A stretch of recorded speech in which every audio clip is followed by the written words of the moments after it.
พอให้ป้าทักทายสบายดีมื้อนี้เฒ่าคำเหลืองมาเก็บกาแฟไป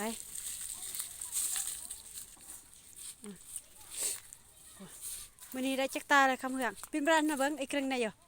ปิน1 2 3เอาติ1 2เออ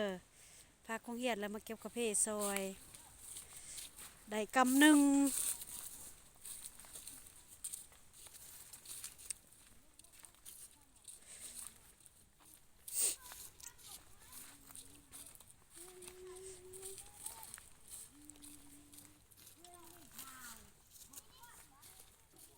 ป้าแดดแห้งพี่น้อง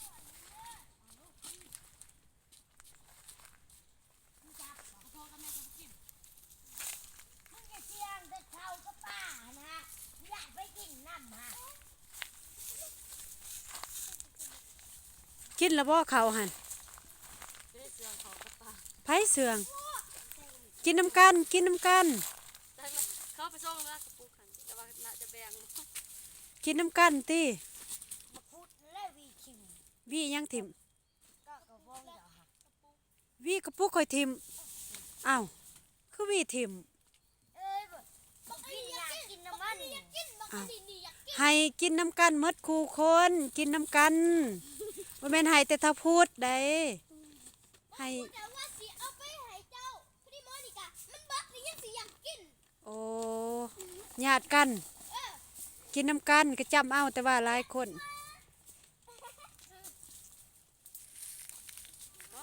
เอาเอ้ยแบนพ่นจ้าสมบ่โดยฮะลุงกันยังโอ้ดีหลายดีไรแล้วเป็นกระเพาะบ่เป็นดอกกระเพาะเยอะกันเนี่ยจรักแกพอได้เฮืองได้ไม่ได้แต่กาแฟไปเฮ้ยไปพอตับขนมก็นั่งติดหนีอยู่ตะบือแกไปเจ้าบุฟเฟ่ป้อเฮ้ยพอแต่ไม่ยังในทงขี้เหงื่อน่ะเอาคือทิมจิสิขี้เหงื่อจับบ่ไปทิม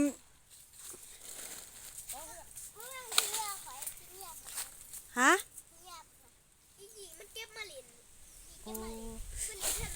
ขี้เหงื่อไปสิ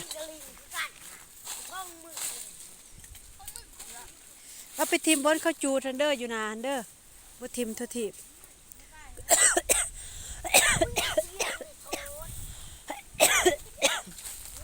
ปะแต่ยี่กินแล้วบ่ยี่เอาจะได้ยังแนวกินมาแต่เหือนฮะโอ้ไก่เลยป้าปิ้งป้าบ่เอาหม้อนี่ก็ขึ้นมาลินน้ำมูสันจักกันบ่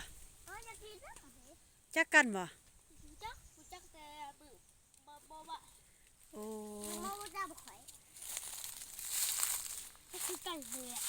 บ่ตีเด้อน้องยังหน่อยเด้อเห็นบ่เลยก็ผมว่าอีก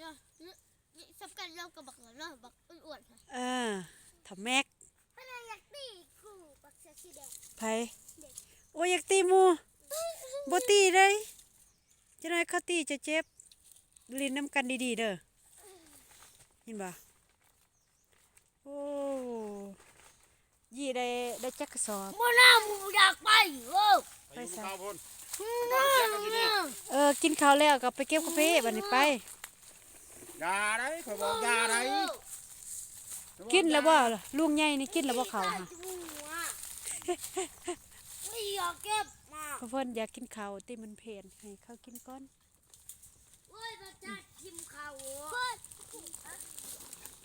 กินแล้วบ่ข้าวนี่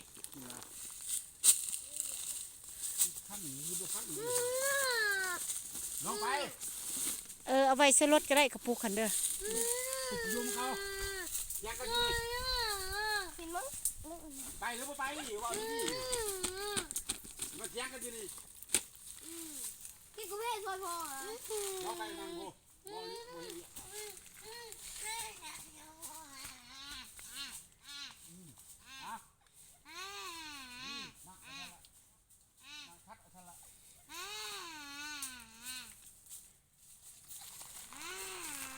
ให้แล้ว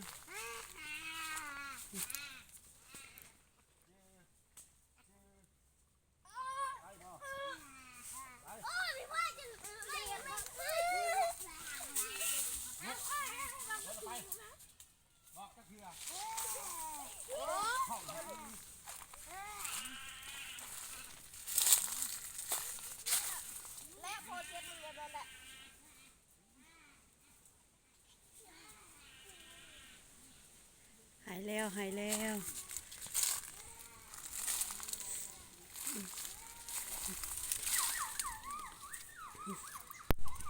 อันนี้สุกหมดเลยสุกจนว่ามันดำพี่น้องเพราะว่ามันแดดหลายมันดำแล้วมันจะแห้งแล้วมันสิหล่นถ้าว่าฝนบ่ตกมันก็สิบ่หล่นเนาะแต่ว่าถ้าฝนตกแล้วมันจะหล่นเพราะว่าขวัญมันเปื่อยเด้แต่นี้มื้อนี้แดดเนาะ2 วันเลยแดดแต่บ่ฮู้ว่าสิตกอีกมื้อใด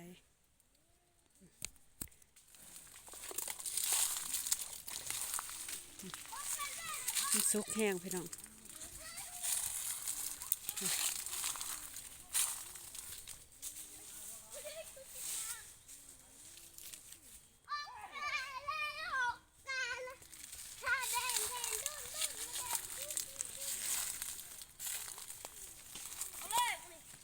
ปลาทุ่งยังเขาจะมาขายเครื่องมากินเฮากระถิ่นไปเลยแต่กาแฟเฮาก็บ่มากปานใดปีนี้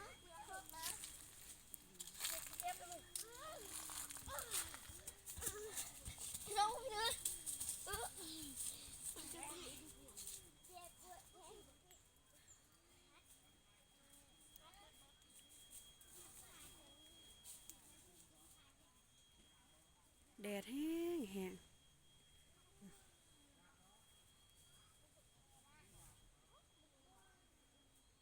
สุกจนเบิดพี่น้อง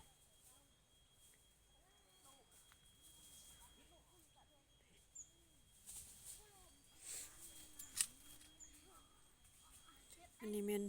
อุปกรณ์การเก็บกาแฟกระตาพี่น้อง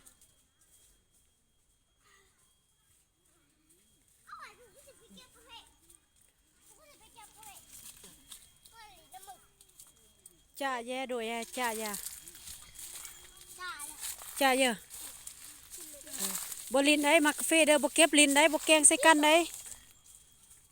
ตัดมือโลดได้ฮักเลยได้ยินบ่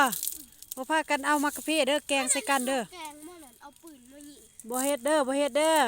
ตัดมือโลดได้ไผสิเอามักกาแฟมาลิน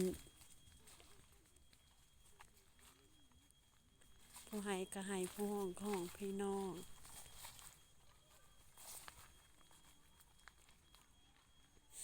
แดดแห้ง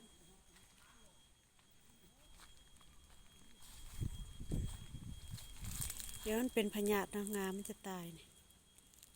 เหลือแต่หมาก